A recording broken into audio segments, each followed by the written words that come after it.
जो समुंदर में गिरेगा वही उस गहराई को नाप सकता है। सही कहा गया है कि अगर जब पानी में कूदिएगा नहीं तब तक आप उस पानी की गहराई को कैसे माप सकते हैं। वैसे ही यह हमारा क्वेश्चन है, देखते ही लोग भाग जाते हैं। आखिर इस क्वेश्चन में जब आप कूदिएगा नहीं तब तक इस क्वेश्चन को आप कैसे भाप सकते हैं कि अगर औकात कितना है। देखिए इस क्वेश्चन का औकात हम नाप देते हैं, आप नापिएगा या हम नाप देते हैं। देखिए नापते हैं कैसे। सबसे पहले पहला स्टेप होता है, क्वेश्चन को ध्यान पूर्वक पढ़ा जाता है और पढ़ने के बाद जितना समय आपसे हमें बात करने में नहीं लगेगा उससे कम समय में इसको हम उड़ा सकते हैं। देखिए बात देखिए करेंगे तो ही क्वेश्चन बनेगा, ऐसे करिएगा तो नहीं बनेगा। गारंटी लिंक कर देते हैं, बना लीजिएगा, बनाइए ना आंसर चाहिए तभी तो।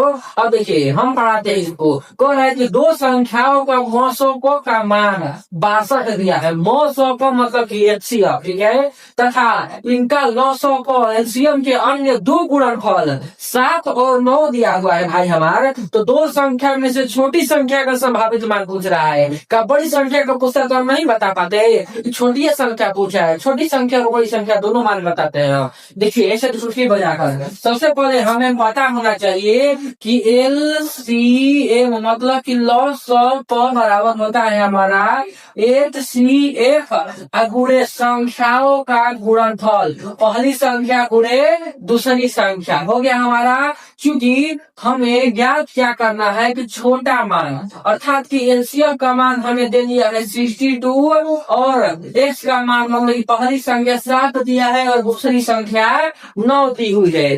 हम तो कह रहा है कि छोटी संख्या का संभावित मान आंसर मिलाइए। इधर ना देखिए आंसर देखिए, 7 का गुणा सबसे छोटी संख्या 7 है, 9 से छोटी संख्या तो 7 न है भाई। तो 7 हमारी छोटी संख्या हुई और 9 बड़ी संख्या है। तो 7 गुणा 62 में करेंगे तो 7 दूना 14, 7 छके 42, अब 42 और 1 43, 434 हमारा करेक्ट आंसर हो जाएगा। जो छोटी संख्या हो जाएगी हमारी कितनी हो जाएगी, तो छोटी संख्या 434। एचसीएफ में छोटा गुणनफल से गुणा करेंगे छोटी संख्या आएगी और एचसीएफ में बड़ा गुणनफल से गुणा करेंगे बड़ी संख्या आएगी। तो क्या बड़ी संख्या पूछ देता तो हम घबरा जाते ना। बड़ी संख्या पूछता तो हम बड़ी संख्या गुणनफल में गुणा एचसीएफ तक कर देते। तो 9 गुना में 18 पे 8 और 9 छठे कितना हो जाएगा, 9 दूना 18 और 9 छके 54, 54 में 1 जोड़ेंगे तो हमारा हो जाएगा 55, यानी 558 जो होगा हमारा बड़ी संख्या निकल कर आ गई। तो हड़ाना नहीं है, घबराना नहीं है, शांति से क्वेश्चन को उड़ाना है और ट्रिक लगाना है, ना कि बेसिक मेथड अपनाना है। बेसिक मेथड तो सभी पढ़ाना है, ट्रिक अपनाइए।